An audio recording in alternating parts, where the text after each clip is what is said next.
everybody, and welcome back to another week here at Wired Differently. We've got me, Christina Blue Hooper, your business designer, Victoria Caldwell, your fractional COO and expert at all things people systems, Mindset Melanie Branch to tame your mindset so you can do what you need to do, and a special guest this week, Manny Torres, who is one of the best marketers that I know. Like, he is one of the bros that doesn't get the label bro marketer. I know, like, I've slammed on bro marketers all the time. And he doesn't get that label. So I'm so excited to have him here this week and helping us with some stuff. It's going to be a great episode. Manny, do you want to introduce yourself and talk about a little bit about what you do real quick?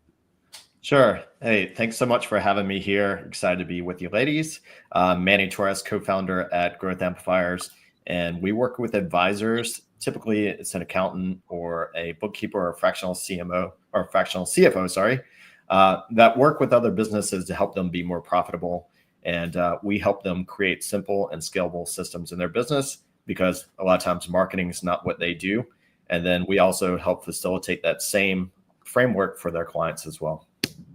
See, that's such a tough industry too. Like when we start thinking about anything financial, it's boring, it's regulated, and it's hard to really help them be people, which I think is one of why I know that sounds like a weird way to say that, like help them be people in their marketing. But when you get really intelligent people in these really niche industries like finance, they can be very, how do I say this politely, dry and boring, which is how a lot of us can be. So your expertise, I think, in that capacity is so interesting to me. Because like getting their voice out and getting them to actually do marketing on a regular basis and getting it to connect is especially challenging in that industry. Right. Yeah, especially so because a lot of them are introverts. So they don't want to be featured. They don't want to be the face of the business. And they really don't like selling or marketing. So it's almost counterintuitive for them to reach out and talk to their clients or their prospects. Yeah, we see that a lot, right? Like even in industries that you would think are a little bit sexier, we see the same kind of patterns of people not really wanting to get out, not wanting to do marketing, not knowing how to talk about it, not knowing how to communicate it. Like if you had to say, like, what is one of the biggest things that you do to help break through that barrier and get them actually doing marketing? I think changing the word marketing. So instead of making them think that they're doing sales or marketing, we're just saying, hey, you're serving your clients, you're serving these prospects, you're having a conversation, and you're just essentially enrolling them in an idea, showing them what's possible, and then you can take it from there. So it's really disarming that marketing and sales conversation because so many of them are like, stop, I don't want to do that. So when we do it that way, it makes it more of a conversation. They kind of relax a little bit and they can see a path forward. Oh, that's really neat. I like that. That's really nice. Yeah. I hadn't really thought about it that way, like just not thinking about it in terms of sales and marketing and thinking about it in terms of just like showing up, serving, and creating those conversations. That is simple, but powerful in a lot of ways. I know one other objection that we get a lot, and I actually have this question, so I'll pop it up on the screen here. Like helping them do it in a way that doesn't feel super salesy too, right? Because people have the marketing ick, but like you just said, marketing and sales go hand in hand. There's also the sales ick. So how do you overcome that as well? Yeah, so it ties into that. And, you know, they talk about when you're having conversations with people, you should be listening more than talking. So essentially we help them identify what are some questions that they can ask. So you're assessing your prospects or your clients. And we tie this in with either an assessment or a quiz, but it can be done on a phone call or in person as well. It's just having some questions that you can ask them so that they can start talking that lead into that discovery of, hey, this is something I can help you with. These are opportunities. Maybe these are blocks in your business or in your finances that we can help you overcome. So it makes it more about the person you're helping versus it being about yourself. So you kind of help them come up with some questions that they can use like early in the conversation to get everything going, get that momentum. That's a really neat trick. I know a lot of people lean on like slides and presentations and they dive straight into like a pitch whenever they're on like a discovery call or a sales call instead of leading with curiosity and conversation. I know that's something that we talk about a lot. Like we're big on like, you have to like keep in mind who your who is and why you're doing this. And you have to have conversations with people and everybody's always looking for the shortcut to success. And it's like, what is the thing that I can do that'll make everything work? And it's like, talk to humans. Like, I'm sorry. It's probably one of the hardest and simplest things to do at the same time, but it is the answer, right? Yeah, and I think a lot of people worry because they don't know what they are going to say. But if you can just have a few things that you're saying, a lot of times that prospect or that client, they're going to do the majority of the talking, and you can just sit back, and most of the time they're going to give you the information that you need, and sometimes a lot more. And that's going to help you identify if that's someone that you can help. And the big thing that you want to look for is there that one kind of North Star question or qualifier that you can identify so that you can say both of you a lot of time. It doesn't help either of you to have an hour-long conversation if it's not a fit. So the earlier that you can identify that. So for us, a lot of times it's, are you looking to do more advisory services? Is that something you're interested in? Is that something you're currently offering that you'd like to offer more of? Because if not, that's probably not a fit for us, because we're looking for those ones that want to elevate their advisory services so that they can be that true advisor. And instead of doing a commodity service, they're going to be doing something that's more helping that person strategically, that they can provide a ton of value. And it's less about being similar to another accountant, CPA, or bookkeeper, but really being a partner with that business. I would love to dive deeper on that for just a second, because I think there's parallels to that in a ton of different industries, even outside of finance, right? Because commodity services versus advisory services, those are very different. And even if you offer a commodity, you can position yourself from a marketing standpoint and start incorporating services into your business that are more advisory, right? Can you kind of dive into the differences between that and the challenges in marketing if you're strictly commodity with no advisory? Yeah, and this is something that we've gone through ourselves. And that's a lot of the reasons why we help others with it, because when you go through something like this, it's easy to help someone else do it. So in marketing, we've seen the commoditization of the market, both with outsourcing and now with AI. And if you're not a true advisor or partner for that business, you're going to look like everyone else. So if you're just doing tactics, you're just providing a service that anyone can provide, then you're losing the values. So by really being that advisor that looks at the long-term goals, the vision of the business, start to think about what are their key objectives, what are their biggest challenges, and now you're really helping them navigate that so that you can provide a transformation, not just a service, and you can look at where they're at now and where they want to go and how you can lead them. That really helps you differentiate so that you're not going to be like someone else. And the more that you can really focus in on who you're speaking to, the more that you understand what those challenges are, what their aspirations are, and how you can help them achieve those. How does that look in terms of like the actual marketing that gets produced as the end product? When we're positioning as an advisor, as a knowledge person, as an expert, as a supporter, how does that look different in marketing versus commodities? So it's all about who you're marketing to. The more that you know them, the more that you can really refine that. And we try and keep it simple. It's, who are your best customers? Who would you like to multiply? If you could take one of them and have 10 more, 100 more, what does that look like? And what are their commonalities? What are the things that you help them the most with that they come back to you and say, hey, this is incredible?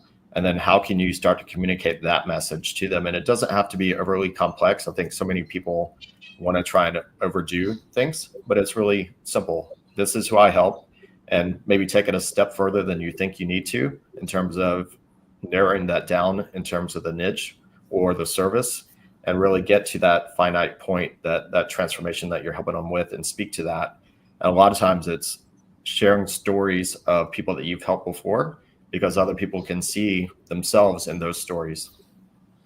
It's not like sharing more case studies, sharing more testimonials, sharing more like transformation journeys and that kind of stuff, showing up in the marketing more in a way that you really can't do so much as a commodity, because you don't talk to your customers as much in a commoditized business generally either. Like, you're not really getting into the emotions and who they are as people and what they're trying, like their hopes, dreams, aspirations.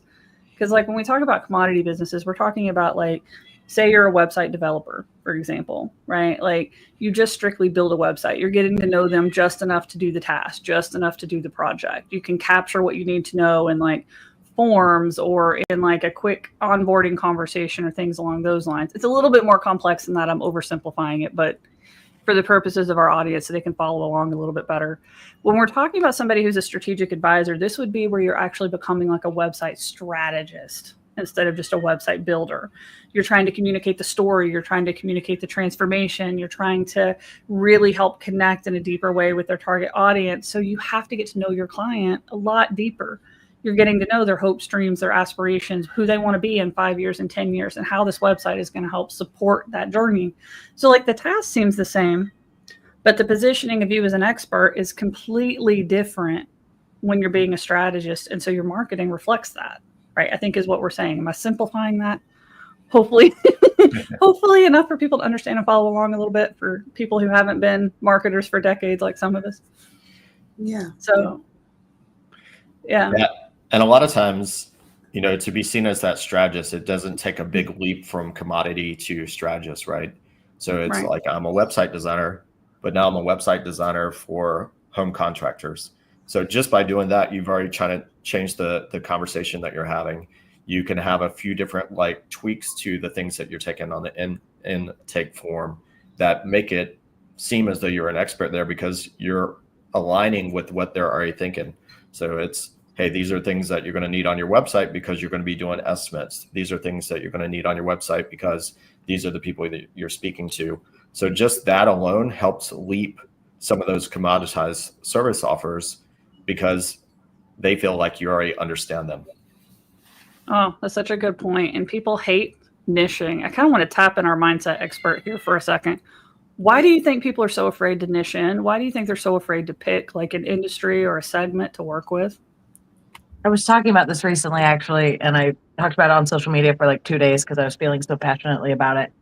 We are all altruistic. We wouldn't have started a business if we weren't like, oh my God, I want to help everybody so they never have to deal with the problem that I'm solving because this is why I started my business. I don't want this to happen. But the problem is a friend to all is a friend to none. So if you can't really target exactly who you help and exactly what you help them do, you're opening yourself up to trolls on social media. Right? If I go make a post about I help neurodivergent female founders achieve XYZ, and I give a strategy and some dude comes on there and is like, this doesn't work for me. Sir, I did not say it would, right? So you're buffing up your protection when it comes to the people who are screaming from a keyboard, but it also makes it so that you can get those case studies like we help people get at the Neuro-Spicy Academy. Because, you know, we've all done the first year or two of business where you'll just take anyone. And then you learn for a variety of reasons why that's not a good idea. One of them may be, and this might be personal, I don't know, that they can tell you don't like them. And so they're like, what are we doing here? But you really, the more targeted you are, the more people you can help. And, you know, like you were saying earlier, Manny, those unicorn clients, they're out there and they're out there in droves and they're looking for you. You just have to make it so that they can find you and realize in the shortest amount of time possible, right? We're not trying to convert people in a year. We're trying to convert people in 15 touches or less. So really getting clear about who you help and how you help them. Like with marketing, one of the biggest things for me is talking about the problem you've overcome and what it's like now, right? And a lot of us go wrong with that with marketing where we're just like, oh my God, I'm so happy that I feel like this now. Nobody's going to connect to that because they don't know what you went through to get here because they're going through it right now and they want to feel like you, but they're going to be mad at you if you say that you're frolicking through, you know, the forest all happy with the fairies and you didn't tell them about crawling through the muck and the mud to get there. Yeah. So that's why. Yeah, I know we've got a couple of comments over here. Gabe said, if you ask me, it's all about FOMO. Definitely. Yeah. We're afraid we're going to miss the revenue. It's definitely FOMO. And like Melanie said in the beginning, you're going to take those because we can tell you not to do it, but you're going to do it in the beginning. Yeah. And then you're going to realize why we said not to do it. Mm-hmm. But sometimes you just got to go through that portion. And then another thing with niching, I think most don't realize that it evolves over time. Yeah. It doesn't you don't just come up with it most of the time right away because you have to do it and then realize, oh, no, I don't like this. Okay, let me refine it a little bit. And you're constantly refining it until you get to this sweet spot. And you know what you said, Manny, when you were asking these questions, like one of our goals at the Academy is to help you get to your first 10 case study level clients. Well, you might do 50. You might do more before you get to that point. But those 10, then now we can, scale that up or something, like help you get more of those. But you usually have had to have done a few, more than a few, to even know what that is. And so they always do it again too, right? Like whenever we convince someone to finally niche a little bit, and they're like, okay, cool, it makes sense, I understand, I'm going to do it, and then it doesn't work immediately, right? Like they put out their first niche thing, they update their website, they spend like a week talking to their new niche, and it doesn't work, and they're like, this isn't going to work, I'm going to be broke, I'm not going to make any money, my business is going to fail, and oh my god. And then what do?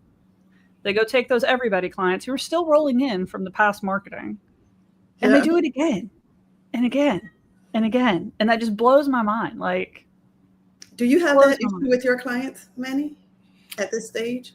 There's definitely the reluctance, and one of the things that we remind them is, just because you're niching doesn't mean everything has to change, right? It can be a component of your marketing. It can be a campaign, so that you're speaking to that person. That's where it's most valuable, right? So if we're doing outreach, if we're doing marketing, that's where you're going to get the response, because you're putting a message that resonates with somebody. We like to say in our business, so we started out as Rock My Image, now we're Growth Amplifiers. So we've always had that music motif. We say everyone has a unique voice. You're putting out your own frequency, and someone's going to tune into that, right? So the more that you can refine that, the more that you're going to attract the people that are ready and aligned with your station. So letting them know that it's not permanent, that they can have a marketing message, that we're putting out a campaign, that helps them kind of release that stress of saying, and anxiety of, hey, I'm not able to get other clients. It's okay if you want to get other clients, but if you want to be effective in your marketing and your message, you want to make sure that it's speaking to that. And then as they get comfortable with that and they start to see results, then maybe they can stair step their way up to where their full brand is really all in on that niche. That's why you're a good support, like a good advisor, because you're supporting that emotional side of, hold up, wait a minute, this is scary, this is gonna, and also helping them get the results, because some would be like, just do what I say do and stop crying and whining about it. Just do what I say do. I think most. This worked for me, it'll work for you. It'll work for me. And you're really saying that, okay, I got you. Instead of just going all out, let's take baby steps at this. Let's do this particular marketing campaign this way. And then we'll do another campaign for that. And, in that way, it doesn't sound so. Yeah. Niche your marketing, not your business. Well, and if you're thinking about it as the fear comes in for the client of like, oh, I'll have to change. But in actuality, what they get to do is just be more unapologetically themselves, and that they don't have to change, because what they're doing right now is acrobatics to try and get everybody to like them, when in all actuality, what you want them to do is just be them. So like that radio frequency, hey, I'm on 106.9, come find me over here if this is your jam.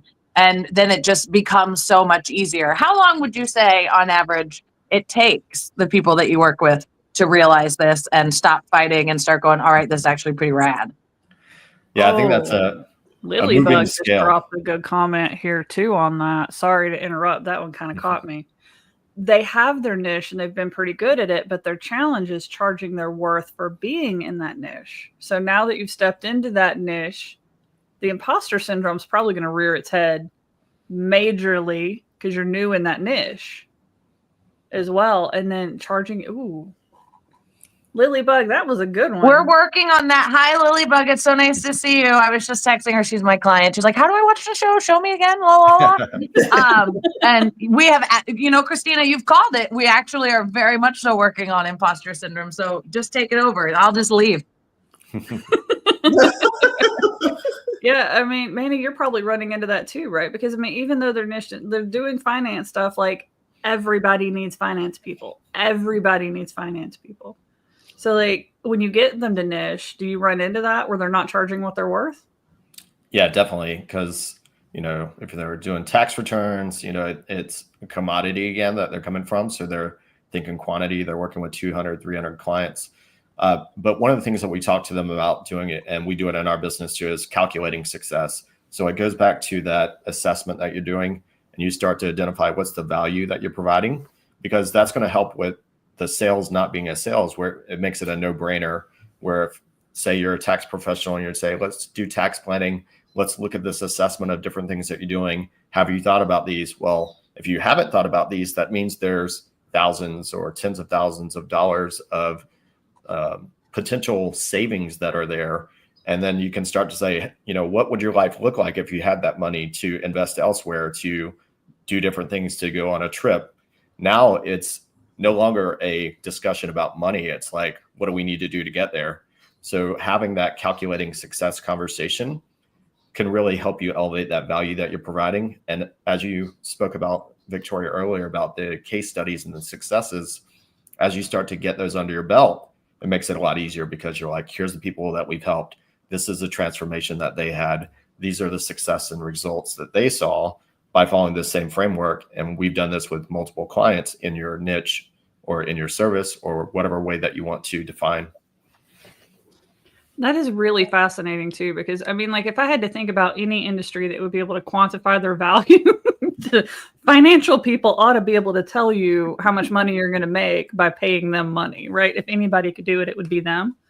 And to see that they're still struggling with that, right? So like the rest of us don't have to feel quite as bad for struggling with it. If they're struggling with it in the financial world, right? For some of us who have services that are a little bit harder to quantify, like you're probably applying that same thing in your own business to marketing as well. Like, how do you do that? How do you quantify the impact of marketing when marketing is so unpredictable? So we look at the 5 profit drivers. So, leads, average sale, conversions, number of transactions, and profitability. And 9 times out of 10, most businesses are going to focus on the leads because that's what they think about. And before we niched with advisors, we were actually going to niche with medical practices because we were working with a lot of them. And of course that happened. Don't you? But the challenge there was and this is where we started connecting with accounting professionals, is because we were working with medical practices. They're like, we need to grow this service. And we're like, well, have you looked at the numbers? Is this your most profitable? And as we would scratch the surface on that, we'd find out that they're either breaking even or losing money. So by actually driving more leads for that service, we would actually be doing more harm than good. So that's where we started connecting those medical practice owners with accounting professionals, bookkeepers, so that they could understand their numbers. Because we would scratch the surface, but that's not our expertise. So we'd align them with them. And then, right around 2020 is when we were starting to niche there. And of course, the pandemic hit and all the medical practices were closing. So we said, all right, that's not going to be our niche. But we see something changing where these accounting professionals that used to just work with people that worked in a 5-mile radius around them, they were now starting to do Zoom. They were starting to work with people outside their area. And there was kind of a new age of accounting professional and advisor that was coming along that, maybe they inherited their father's practice and they were seeing new ways that they could do business. And rather than having to work here, they could say, I'm going to work with e-commerce, people all over the world. And we said, those people need a way to connect with business owners. So we can help them do that, help them elevate what they're doing, how they're messaging.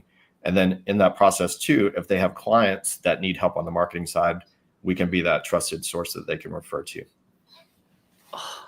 Now, see, we know that, like, just in that conversation. I know it's like there's so many things to unpack there. And it's like my special interest is business models. And I love seeing these certain patterns emerge, right? As businesses succeed, we see patterns.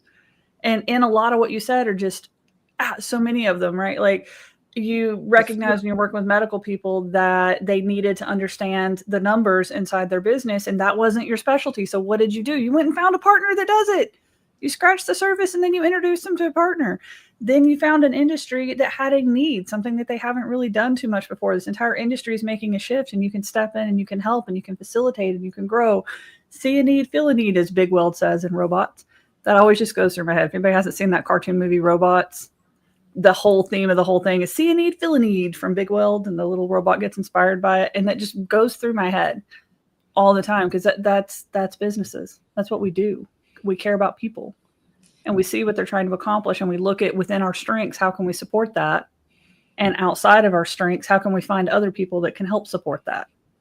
The difference between, as we talked about, the commodity type business or whatever, they're not getting that granular. They're not. So he said something early on after the niching part about looking at, is this even your most profitable niche? Is this, and they're barely breaking even? Like, so we'll spend money to barely break even. That's not what we do. And he said it. So he's like, that's not what we do. Like, we're not going to put more money and effort into something that's barely getting you by now, but they don't know that. Yeah, and that happens so often. You're not going to get that from a commoditized business. You want someone to make you think, oh, crap. I never thought about that. I never even looked at it. I don't know. Well, let's find out what we should be amplifying versus, some things that may need to just go away. And then the niching part kind of takes care of itself in that kind of, it's like, wait a minute, I'm losing money here? Yeah. Well, and I like too kind of how Melanie was approaching it earlier when we're talking about niching too, because it's like when we see people leaning into niching and actually succeeding with it, it's that they start enjoying being themselves for the first time, probably ever. And I know me and you, Victoria, we've been having this conversation back and forth kind of all morning in like Slack voice notes about finding yourself as a leader, finding yourself as an entrepreneur, and meeting yourself for the first time, right? Because a lot of us haven't even seen who we are going to be as we start to grow and scale and be successful in our businesses. A lot of us just have not even met that version of ourselves yet. And I think the more you lean into, I want to be me and I want to be happy, the more successful your business is, because you start turning away the people who don't make you happy, that you don't want to work with. Niching starts to happen organically. Yeah. In its own kind of way, which is, again, caring about the whole person. Yeah. And caring about their emotions and their thoughts and their fears, and not just being like, you have to do this, whether you like it or not. This is it. Right. This is such a powerful conversation. I'm like, I don't even know where to go next. There's just so many different things. I know. Okay. So one thing that we kind of touched on earlier, but we didn't dive into too far, is AI and its role in this whole mess. Right. And I know, like, Manny, you've gotten into some stuff like the AI persona method, and you've really started kind of getting into how AI can help and support in a lot of this stuff. What do you think about AI's role in all of this, and like how we can use it well, and then where it goes wrong? First off, what is your favorite AI? That's the real question. So I'd say Claude is probably my favorite, just because I like the way that. I just got a message from a friend yesterday that Claude, she's like, Claude is judgy. Listen to this. And he told her he couldn't do something for her. He's like, that doesn't sound. And I was like, I told you, gotta be real careful what you tell Clyde, because whoever programmed him is, a god, and has never made a mistake in their life or done anyway, it's fine. It's okay. You can continue, but just know I think differently of you now. She got in a fight with Claude a while back, so he's grown some since then. I hope. Sometimes you got to reprogram them. Yeah. So back to your original question, Christina, about AI and just kind of where it's coming in and how I'm using it. I tend to try and keep things simple and not overcomplicate things, because you can go down rabbit holes way too quickly and get distracted. And, we all have too many things that we're doing already. So not me, never. I do exactly the right number of things all the time. I never over it. Look at Victoria's face. No, we're all creatives. We're all like Melanie's finger in Victoria's face, even on like the sarcastic comment. Yeah. So the big help it's done for us is where we used to have to spend a ton of time extracting information from our clients, to dig down and learn about who they are and who their audience is, and what those challenges are and aspirations. So a lot of those things in the before and after grid that you're familiar with. But now with AI, that research and that process becomes a lot faster, because they don't have to sit and think about things. They can prompt it and they can see a list, and they can either be like, yes, that's it, or yes, but not these things. So it just really accelerates that process. And it's exciting for them, because the extraction process always seemed arduous before, where it's like you ask them a question, they're like, oh, I didn't know this was going to be homework. I didn't know I was going to get interrogated here to find out about educational trauma. Yeah. I'm an adult now. I don't need homework. So with the AI, I think getting like 80% of that drafted early, and then they can kind of refine it. That makes that process so much easier and faster, and it really helps overall. Do you find that you have clients who have resistance to AI? I work with strictly female founders or LGBTQI plus members. And when I say I'll have a client just about daily say, oh my God, okay, so I have to do this and this and this today. And I keep, like a lot of the people I work with have to clean out their closet. And if you know people with ADHD and autism, you know that we have problems breaking things down into steps, even though that's my superpower.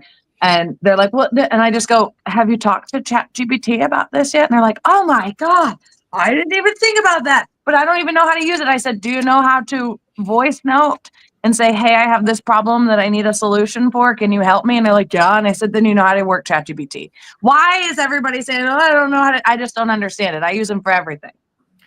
Yeah, I think there's a resistance for sure. I did a training at a Fortune 100 company, and it was a wide range of people there. There was, IT people that were well-versed in, ChatGPT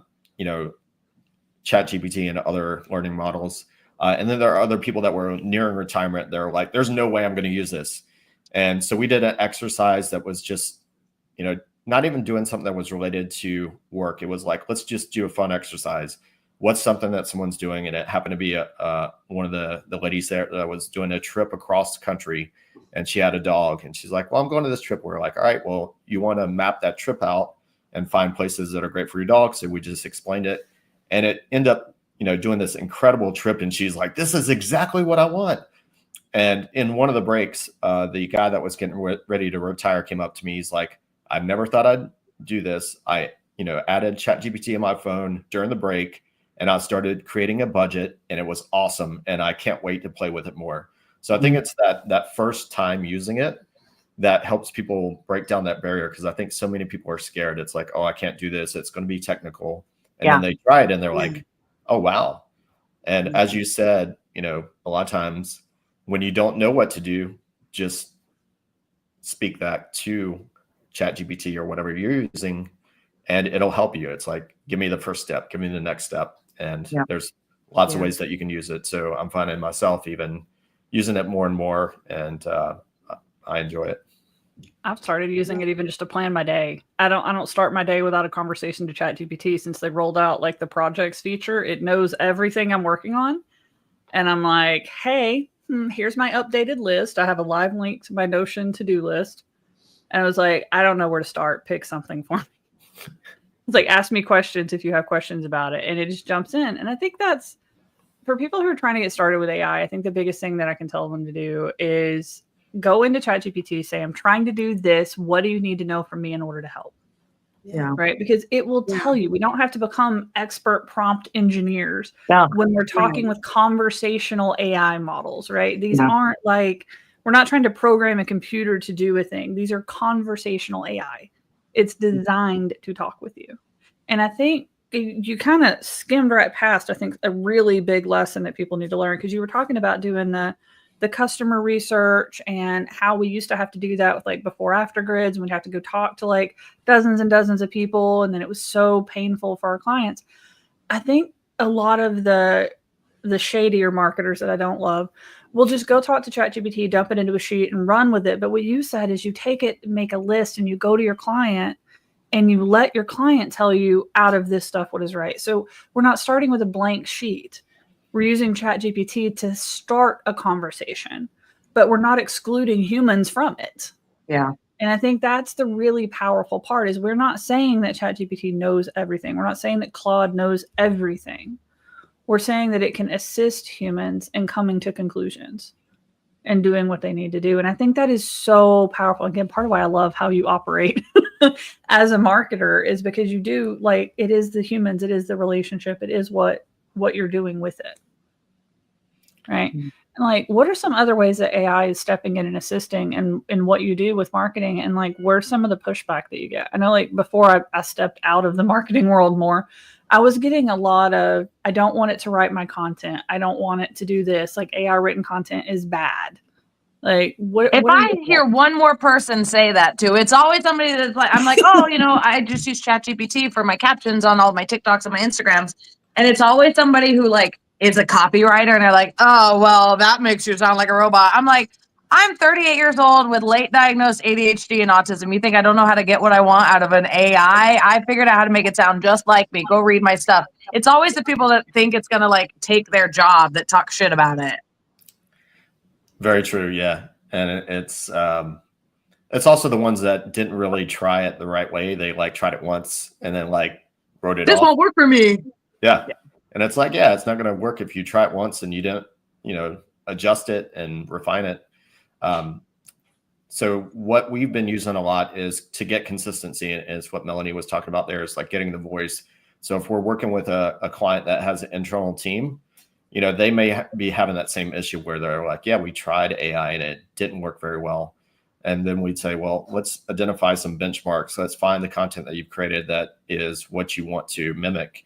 And let's create either a prompt, or I like doing the custom GPTs for a specific use.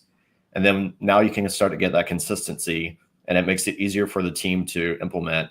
And you remove all the guesswork out of it. Because even with working with VAs, a lot of times even if we give them a prompt, sometimes they didn't know how to refine it, or they wouldn't even review what was coming out. But with custom GPTs, we will do it for a specific use case. So it's like, you're going to take this blog or this interview and make a newsletter, and it's going to follow this format, and it's going to be very consistent. So that helps it increase the quality overall, and it makes sure that things are coming out the way that you anticipate them to, and that helps that clients have that confidence in using ChatGPT and prompts in that way. Yeah, I know that's one big thing that's helped me, because like human beings are not very consistent, right? Like we have good days, we have bad days. We have days where like a client pissed us off that morning, but we still need to send that email newsletter out and we have to put it out. ChatGPT tempers that. And sometimes it lets me be emotional. Like sometimes I'll have to write an email back to a client where I'm just like, for Pete's sake, would you please, for the love of everything, quit being stupid about it and just, right? And we can say that and then say, ChatGPT, can you say this the way I should say that this? Used to go to me. Thank you, ChatGPT. Or, if you're dyslexic like some of us, you can be out on your morning walk and voice note to it, hey, I need to write an email about this story with this call to action. Make sure it's in my brand voice. He spits it out. You look at it. For me, it's manifesting my team, because I don't want to always be doing everything. I'm doing it now and I like it. But eventually I want to just tell the person on my team, hey, I want to talk about this and this and this. Can you, here's the video. Can you do the caption? Tell them what you want. You're expecting for them to come back to you and say, okay, is this good? And then you're going to look at them and go, no, let's fix this, this, and this. So like working with ChatGPT or Claude or any of those to get your content out there is the best thing you can be doing if you're planning on, scaling into having plenty of people working under you, right? You go into the meeting, you say, here's what we're going to do. Here's what we're talking about. Here's the mission. Everybody goes and does their work, comes back to you and says, okay, approve this.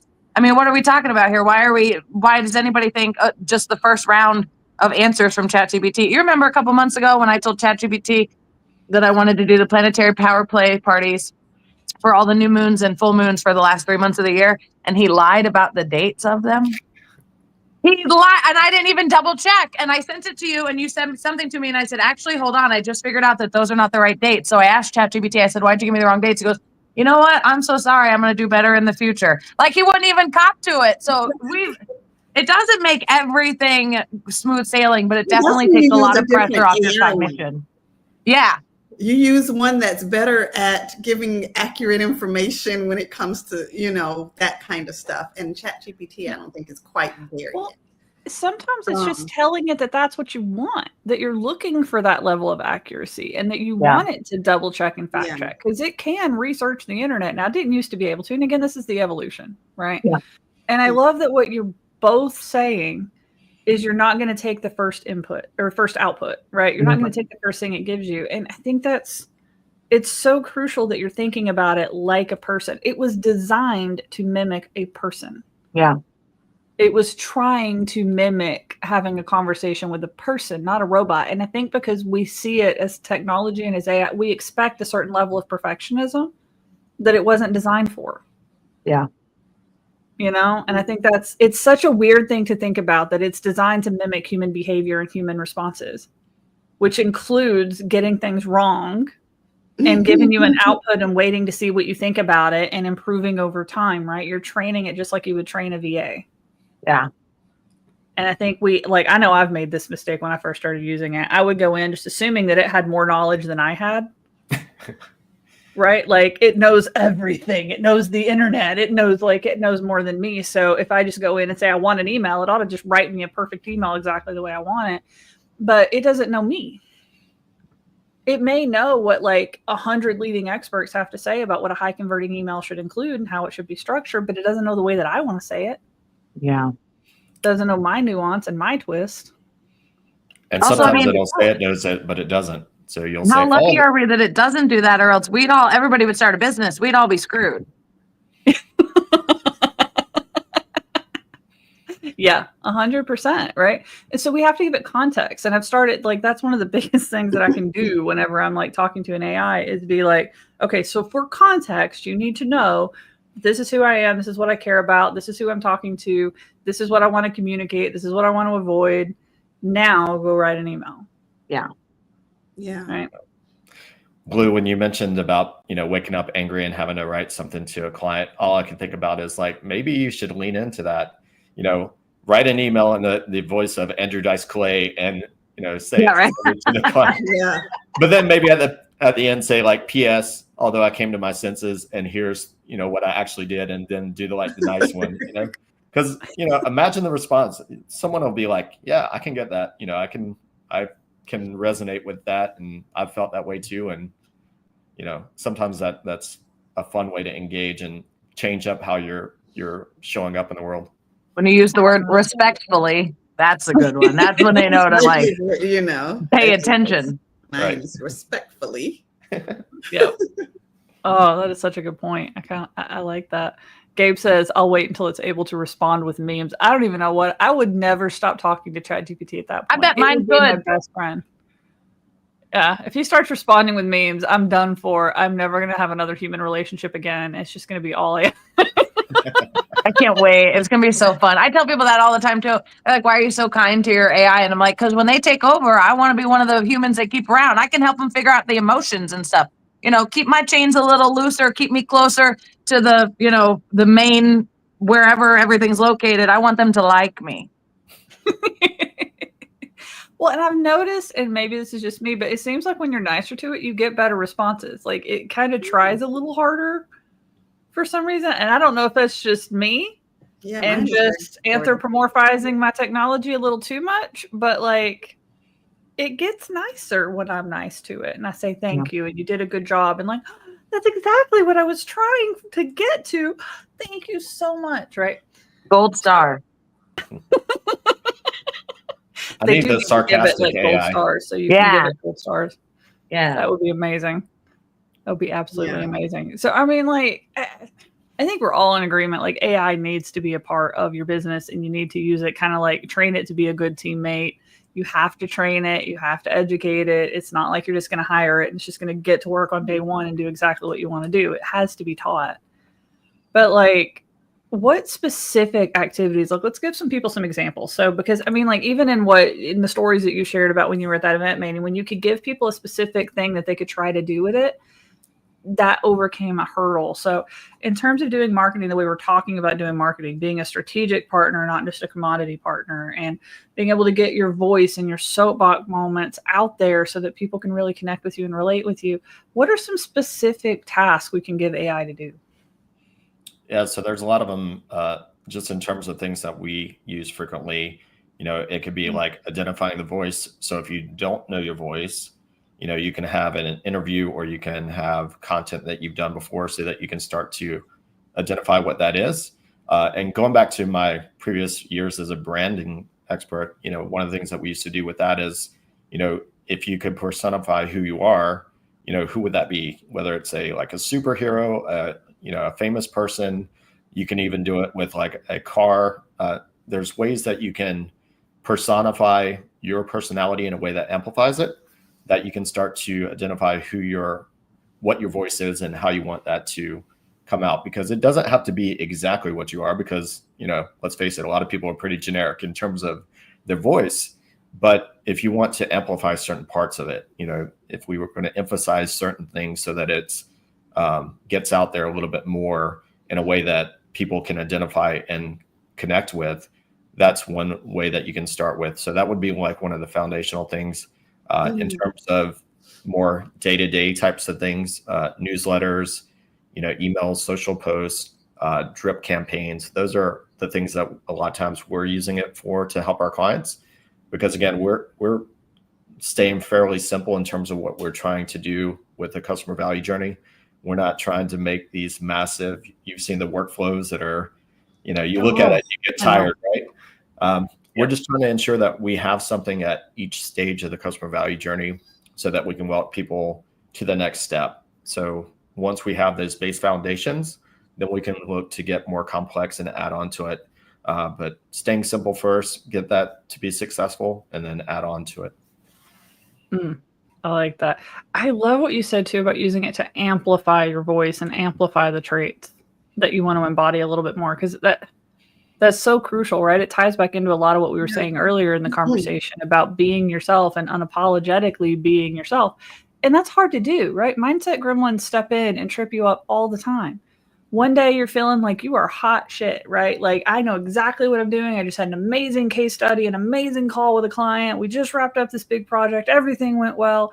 And you're like, woo! And then like the next day, something bad happens with a client and you're like, oh crap, we are awful at everything that we do. Meanwhile, AI is keeping your voice consistent. It's amplifying the things that you want to portray, even when you're in the dumps one day and flying high the next. And I think that's amplifying those parts of your voice. I love all these radio analogies. I'm like, I typed one in the chat earlier that I'm going to have to hold on to, like putting out your own frequency so somebody can tune into the right station. Like, yeah, those are cool things that you can put in your notes, right? The things that you're telling ChatGPT, it's like, this is a motif for our business, pepper these in. Don't overdo it like you do with emojis, just a little bit here and there. And it's over time, those things start to, people notice them and it connects the dots. And then they start to identify your content because they're like, oh, that word is something that Manny uses or something that Kenny uses. Yeah. That's coming from Growth Amplifiers. Yeah, everybody on at the Academy has started dubbing some of the things Melanie does as Melanieisms, because she says the same things over and over and over and over again. And it's like having that list of Melanieisms to weave into her content is going to make it more authentic. And it's things that she says specifically and the way she says them and the context and the situations and how she says them. And she just ends up being this extra voice in your brain that's like, what would Melanie say? You can't get rid of your inner critic, but you can create an inner Melanie. And I mean, move over, there's space for two. Even more sometimes. Right. Yep.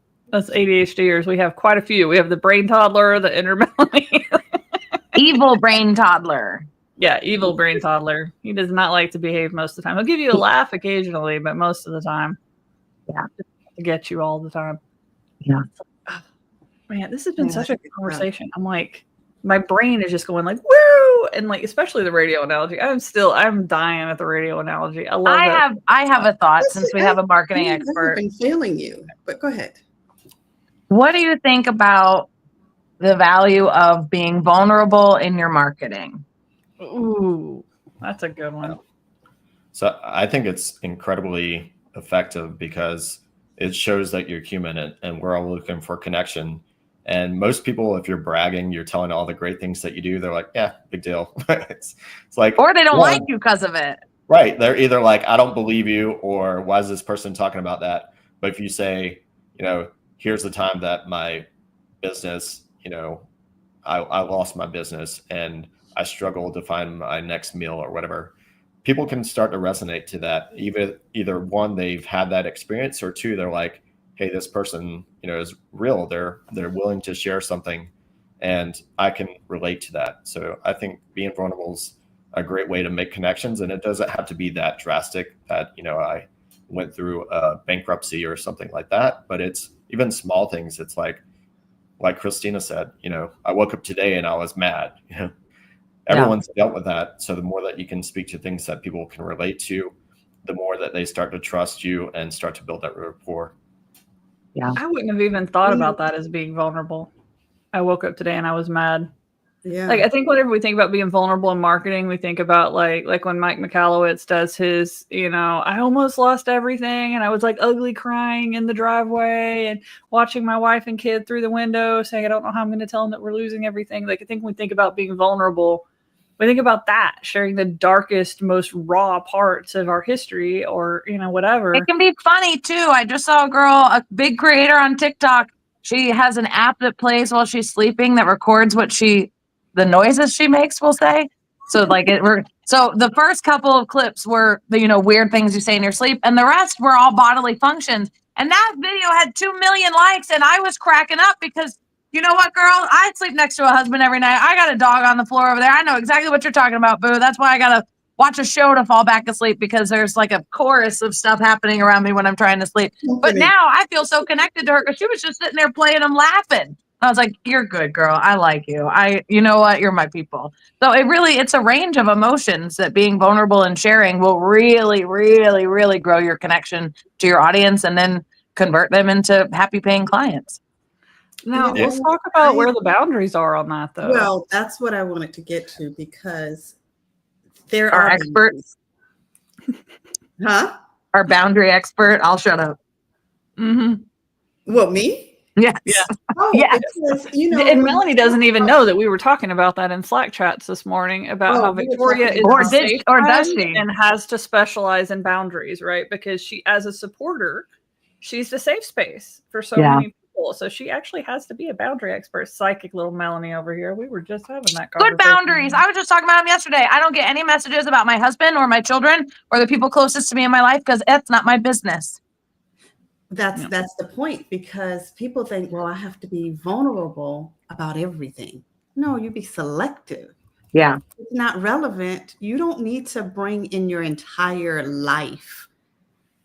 If it's going to, you need to know when to, if it's not relevant, because they think, oh, I just got to go and tell them everything that's going on in my household and this, that, and the other. It's like, really? No. How is that helping anybody? No, just it's selective vulnerability. Yeah. And strategic. It needs to be helpful. Strategic. Yeah. Closed story loops, I think, too. Like that maybe something you can speak to a little bit, Manny, as well. Like as marketers, we have to tell stories. And if somebody's going through a vulnerable moment right now that hasn't concluded, we can't close the loop. We can't share the story, right? Yeah, and then you're thinking about that for the whole week. You're embodying some of those things. I definitely think that having those boundaries on those things and using it strategically, because, I, for one, don't want someone else's drama. We've all got enough drama in our life. But if there's a message behind it, a reason for why you're sharing it, as Blue was mentioning, that has value. Yeah, exactly. Yeah, and I really would not have thought about something as simple as I woke up mad this morning or I was like pissed off at a client or whatever as being vulnerable on the end. It's like, just chatting. And I think that maybe is part of it too, that these don't have to be like big tragic stories or like Melanie was sharing with the, nighttime sounds. And that immediately made me think of this creator that sleepwalks and shares videos from their like. Yeah. Oh my God. She's so good. I love her. Oh, I love her to death. She's amazing. And like her audience is invested and they're like, girl, you need locks on your door. You need like alarms so your husband can come get you. Cause she really, it goes wild. If you've ever followed her stuff, like she will end up like naked behind a dumpster, behind a store in her neighborhood because she like takes off and like comes back with no clothes on. Conversations. She's dead asleep walking around her house and has conversations with her husband who's trying to get her back in bed. Yeah. Like going and getting a bunch of sodas and watering the lawn with sodas one time. She's like going to the fridge, like having her best life and like going outside and throwing sodas out into the snow and like watering the lawn.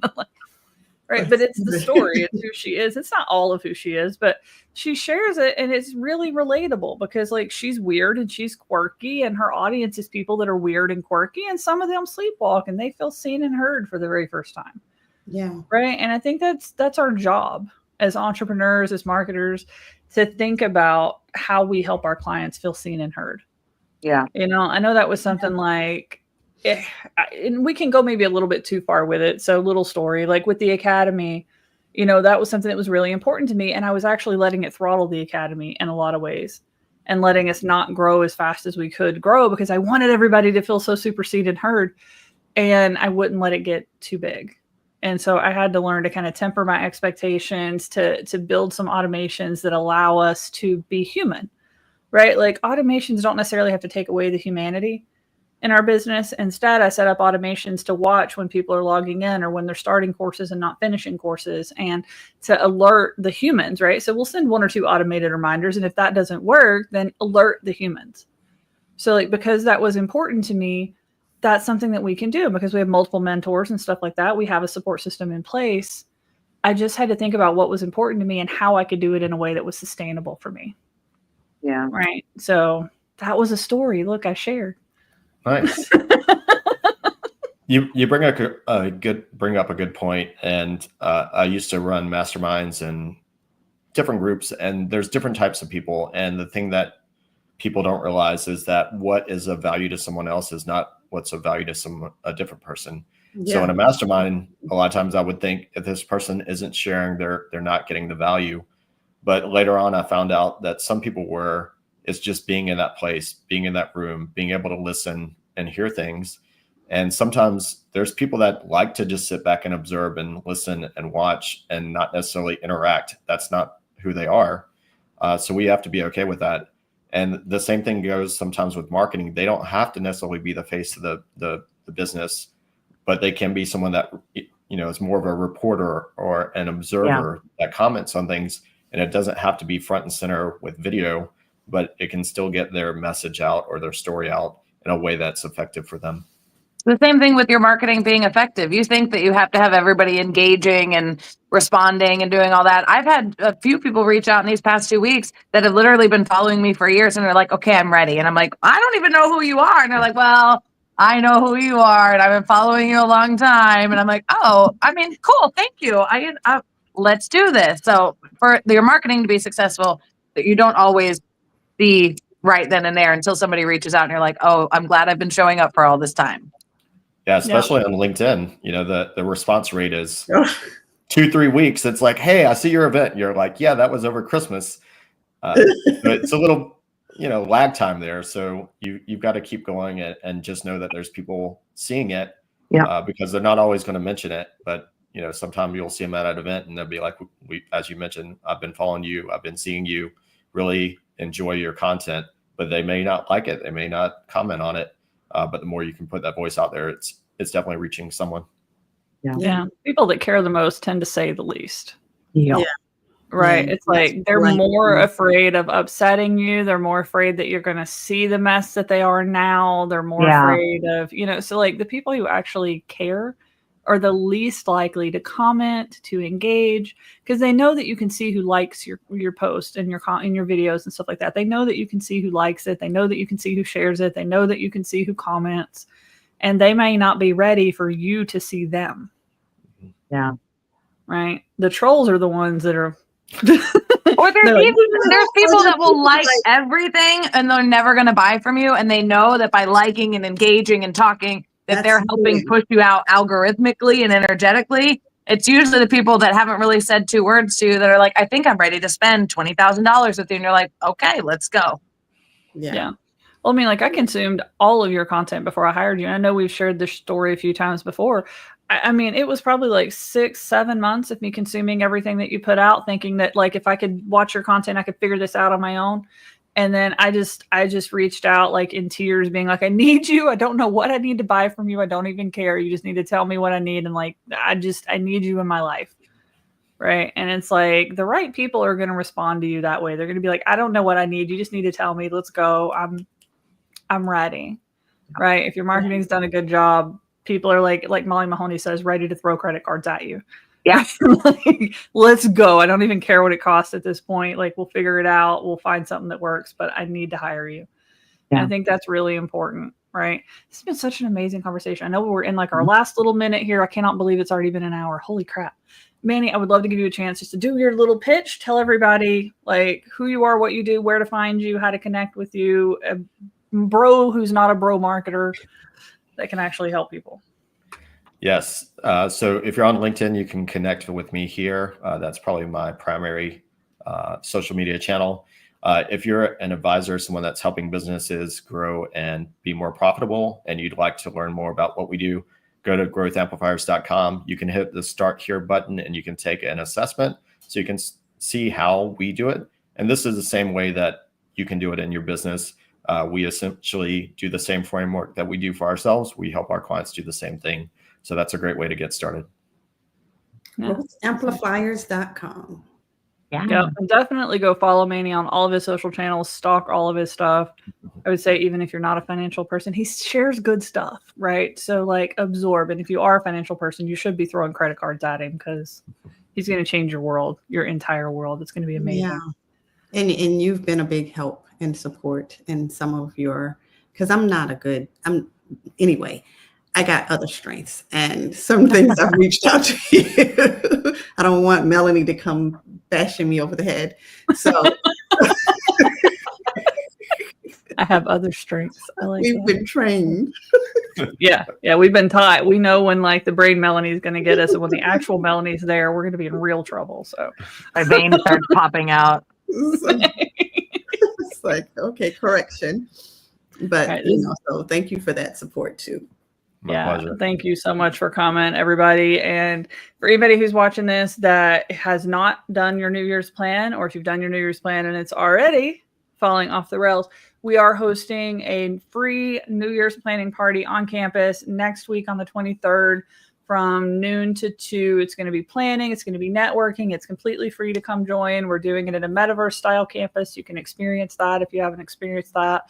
It's going to be amazing. It's going to be good times. It's going to be but down space to earth, is realistic. limited. Get in, register for it now.